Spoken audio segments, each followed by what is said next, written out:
మాతృదేవో భవ. నా పేరు డాక్టర్ శ్రీధర్. మంత్రం నుండి శక్తి ఎలా వస్తుంది? మంత్రం ఎక్కడి నుంచి వచ్చింది? ప్రాథమికంగా ఏంటి? కొన్ని అక్షరాల నుంచి వచ్చింది. అక్షరము అంటే ఏంటి? క్షయము లేనిది, అంటే నాశనం లేనటువంటిది. కొన్ని ఈ అక్షరాలు ఎక్కడి నుంచి వచ్చాయి? అసలు భాషలన్నీ ఎక్కడి నుంచి వచ్చాయి అంటే మహేశ్వర సూత్రాలు అని ఉన్నాయండి. అంటే మహేశ్వరుడు తన చేతిలో ఉండేటటువంటి డమరకాన్ని ఆడిస్తున్నప్పుడు, శబ్దం చేస్తున్నప్పుడు అందులోంచి వచ్చినటువంటి శబ్దాల్లోంచి కొన్ని శబ్దాలు బయటికి రావటం జరిగింది. వాటిని ఐవున్, అర్లు, ఏవం, అయౌచ్ ఇట్లాది కొన్ని శబ్దాలు బయటకు వచ్చాయి. వాటి నుంచి, ఆ శబ్దాల నుంచి అక్షరాలు పుట్టాయి అని చెప్పేసి మేము చదువుకున్నాము. అది మనం చదువుకున్నట్టే గ్రంథస్థమైనటువంటిది, పెద్దలందరూ అందించినటువంటి, ఋషీశ్వరులు అందించినటువంటిది. ప్రపంచంలో ఏ భాష పుట్టినా కూడా అక్కడి నుంచి మహేశ్వరుని యొక్క ఢమరకం నుంచి పుట్టింది. అందులో ఏమాత్రం సందేహం లేదండి. దాని పేరు అక్షరం. అక్షరం అంటే చెప్పుకున్నాం కదండి, నాశనం లేనటువంటి. ఈ అక్షరాలు విడివిడిగా కొన్ని భాషలకి కొన్ని అక్షరాలు ఉన్నాయి. మన తెలుగు భాషలో ఉన్నాయి కొన్ని పదాలు, కొన్ని అక్షరాలు ఉన్నాయి, ఎక్కువ ఉన్నాయి. తమిళ్లో ఉన్నాయి, మనకంటే తక్కువ ఉన్నాయి. అలాగే ప్రాంతీయంగా ఉన్నటువంటి భాషలన్నింటిలో, సంస్కృతంలో కొన్ని ఉంటాయి. దానికంటే ముందు ప్రాకృతం అనే భాష ఉండేది. దానిలో కొన్ని అక్షరాలు ఉండేవి, కొన్ని అక్షరాలు తక్కువగా ఉండేవి. సంస్కృతం దగ్గరికి వచ్చేటప్పటికి ఏమైందంటే సంయుక్తం సంస్కృతం. మొట్టమొదటి సంస్కృతానికి మూలం ప్రాకృతం అనే భాష ఉండేది. ఆ భాషని సంస్కరించారు. సంస్కరించిన తర్వాత ఆ సంయుక్తం సంస్కృతం, ఆ సరి చేసినటువంటి భాషే సంస్కృతం. ఇది దేవ భాషగా పరిగణింపబడుతోంది ఆనాటికి, ఈనాటికి కూడా. అయితే ఈ యొక్క అందులోంచి వచ్చిన అక్షరాలు వస్తాయి. ఈ అక్షరాల ద్వారా మనం ఒక అక్షరానికి మరొక అక్షరం పక్కన చేర్చబడితే, దాంతో క్లోజ్గా, దగ్గరగా కొన్ని అక్షరాల కలయిక ద్వారా కొన్ని పదాలు ఏర్పడ్డాయి. ఉదాహరణకి దేవుడు అన్నాం. దే అనేటువంటి ఒక అక్షరంగా మనం తీసుకున్నాం. ఊ అనేటువంటి అక్షరం దాన్ని పక్కన చేర్చాం. డు అనేటువంటి పదాన్ని పక్కన చేర్చాం. ఈ 3 అక్షరాలు విడివిడి అక్షరాలు ఇవి. ఈ 3 కలిపి ఒక పదం చేయటం ద్వారా అక్కడ భగవంతుడు అనేటువంటి అర్థం, భగవంతుడు అనే పదం తయారైంది. అలాగే ఎవరినో ఏదో తిట్టాలి, మొదట ఒక అక్షరం పెట్టాం. దాని పక్కన మనం చెప్పుకుంటే కొంచెం అశ్లీలంగా ఉంటాయి, కొన్ని అర్థం చేసుకోండి. మొదట ఏదో ఒక అక్షరం పెట్టాం, దాని పక్కన 0 పెట్టాం, దాని పక్కన ఇంకో అక్షరం పెట్టాం. అప్పుడు ఏమైంది? అదొక తిట్టు అవుతుంది.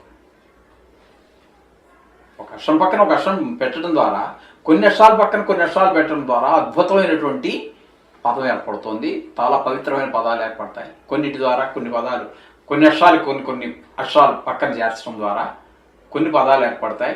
అశ్లీలమైనటువంటి భావాలు, అసహ్యమైనటువంటి పదాలు, హేళనకి ఉపయోగించే పదాలు, ఎన్ని భావాలు ఉన్నాయో అన్ని భావాలకి కూడా పదాలు ఏర్పడేదానికి అవకాశం ఉంది.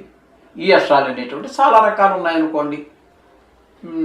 అది ఎక్కడి నుంచి వచ్చేటువంటివి, దవడ నుంచి వచ్చేటటువంటివి, ఓష్యములు అంటే పెదాల నుంచి వచ్చేటటువంటివి, నాలుక నుంచి వచ్చేటటువంటివి. ఇవన్నీ మనకి తెలుగు భాష చదివిన వాళ్ళకి, కొంచెం సంస్కృత భాష చదివిన వాళ్ళకి అర్థమవుతుంది. ఇటువంటి పదాలు ఇవి మనకి, ఈ రకమైనటువంటివి ఏవి కూడా మనకి ఈ ఇంగ్లీష్ భాషల్లో మరో దగ్గర కానరావు, ఉండవు. అసలు లేవు. ఉంటే కదా మీకు కనిపించడానికి. అసలు ఉంటే ఏదో రకంగా బట్టి తెలిసి చేయొచ్చు. అవి ఏమి ఉండవు. ఇవన్నీ సంస్కృత తెలుగు భాషలకి మాత్రమే ఉంటాయి. ఈ రకంగా భాషని మనం ఏర్పరచుకున్నాం. ఇక్కడ మంత్రం ఎలా అవుతుంది, మంత్రం ద్వారా శక్తి ఎలా పుడుతుంది? ఇప్పుడు మనం చెప్పుకున్నాం కదండి, 3 అక్షరాలు చెప్పుకున్నాం. అక్కడ దేవుడు అనేటువంటి పదం ఏర్పడింది. ఇలాంటి ఒక పవిత్రమైనటువంటి మంత్రం, ఆ పవిత్రమైన మంత్రాన్ని మననాథ త్రాయితయితి మంత్ర, ఆ మంత్రాన్ని జపిస్తూ ఉంటే మన రక్షిస్తుంది. మనని ఆ జపించినటువంటి వ్యక్తిని, ఆ దేవుడు అనేటువంటి పవిత్రమైనటువంటి పదాన్ని, అదే శివుడు అనుకుందామండి. దేవుడు అని ఎవరు అన్నాం కదా. లేకపోతే రామ అంటాం, రామ అంటాం. లేకపోతే కృష్ణ అంటాం. ఏదో దేవత పేరు ఏదో పెట్టుకున్నాం. దాన్ని మరలా జపించడం ద్వారా ఆ శక్తి త్రాయతే ఇది మంత్ర, మంత్రాత త్రాయతే ఇది మంత్ర, మంత్రాన్ని చెప్పడం ద్వారా దాంట్లో ఉన్నటువంటి గొప్పదనాన్ని మనకి అబ్బుతుంది. దానిలో ఉన్నటువంటి గొప్పతనం దాంట్లోంచి ఒక శక్తి ఉద్భవిస్తుంది.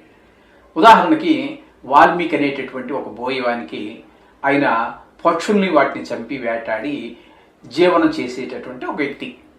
అటువంటి వ్యక్తికి పూర్వజన్మ సుకృత వలన నారదుల వారు ఒకనొక సందర్భంలో ఎదురుపడి ఏదో బోధ చేసిన తర్వాత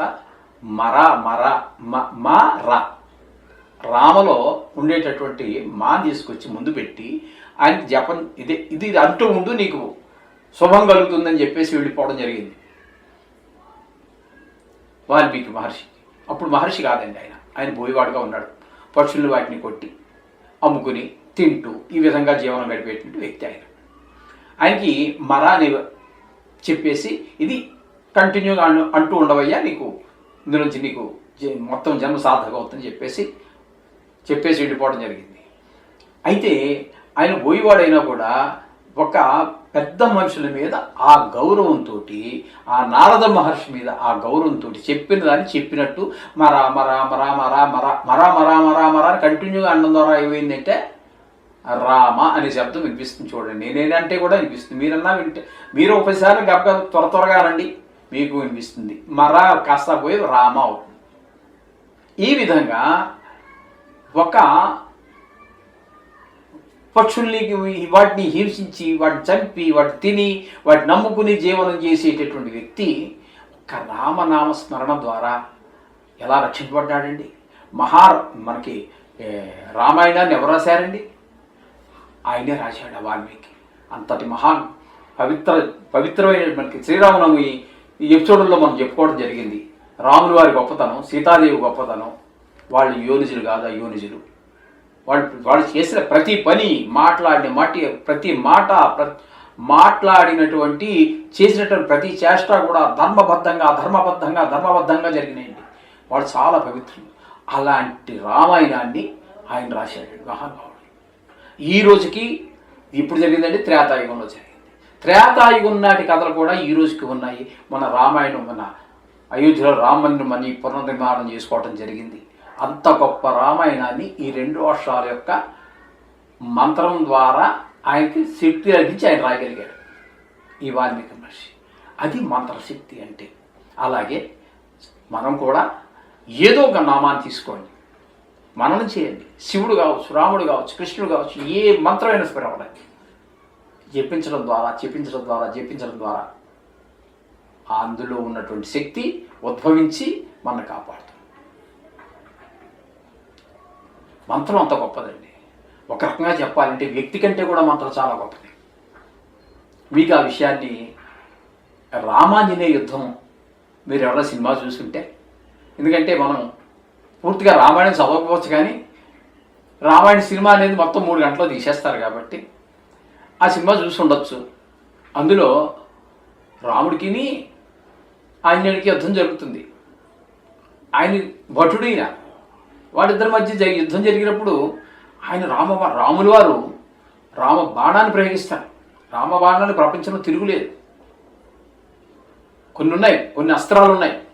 బ్రహ్మాస్త్రం, రామాస్త్రం, శివుడికి సంబంధించిన పాశుపతాస్త్రం, విష్ణుమూర్తికి సంబంధించినటువంటి సుదర్శనం, ఇవన్నీ కూడా వీటికి సృష్టిలో తిరుగులేనటువంటివి. ఆ అస్త్రాన్ని ప్రయోగించేశాడు ఇక రాముల వారు.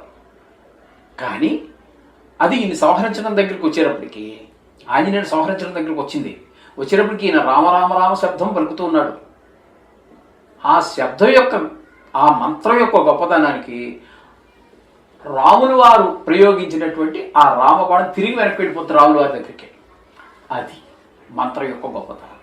అలా మనం మంత్రం చేయడం ద్వారా ఆ శక్తి లభిస్తుంది. కృతయుగం అంటే కృతం అంటే చేయటం.